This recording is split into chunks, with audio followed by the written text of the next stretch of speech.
Iran যুদ্ধের প্রভাব কাটিয়ে উঠতে এখনও লড়ছে জ্বালানি খাত। তবে স্বস্তির খবর, এপ্রিলের প্রথম ২০ দিনেই দেশে এসেছে ১২টি তেলবাহী জাহাজ। মজুদ বাড়ছে, কিন্তু প্রশ্ন হলো, পরিস্থিতি কি সত্যিই স্বাভাবিক হচ্ছে?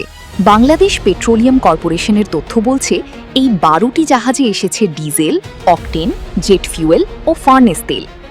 ৮টি জাহাজে এসেছে ২,৭৪,০০০ টন ডিজেল, ২টি জাহাজে ৫৩,০০০ টন অকটেন, একটি জাহাজে ১২,০০০ টন জেট ফিউয়েল, একটি জাহাজে ২৫,০০০ টন ফার্নেস তেল।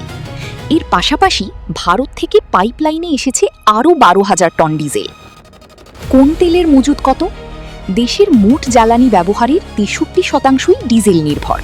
বর্তমানে মজুদ আছে প্রায় ১,০২,০০০ টন, যা দিয়ে চলবে প্রায় ৯ দিন। তবে খালাসের অপেক্ষায় আছে আরও বড় চালান। অকটেন মজুদ প্রায় ২৯,০০০ টন, মাসিক চাহিদা প্রায় ৪৭,০০০ টন। তবে এর মধ্যে নতুন একটি জাহাজে ২৭,০০০ টন অকটেন এসে খালাস শুরু হয়েছে, ফলে মজুদ সক্ষমতার সীমা ছাড়ানোর পরিস্থিতি তৈরি হচ্ছে। পেট্রোল মজুদ রয়েছে ১৯,১২৬ টন, প্রায় ১৪ দিনের জন্য যথেষ্ট। বিদ্যুৎ উৎপাদনের গুরুত্বপূর্ণ জ্বালানি ফার্নেস তেল, যার মজুদ রয়েছে ৬৭,৩৩৭ টন, প্রায় ৩০ দিনের জন্য পর্যাপ্ত। জেট ফিউয়েল মজুদ রয়েছে ২৩,০৮৬ টন, চলবে প্রায় ১৫ দিন। কেরোসিন ও মেরিন ফিউয়েল মজুদ রয়েছে যথাক্রমে ৩৬ ও ৩২ দিনের। জাহাজে তেল আসায় দেশের মজুদ দ্রুত বাড়ছে। এই সপ্তাহে তেল নিয়ে আরও অন্তত ৫টি জাহাজ আসার কথা রয়েছে।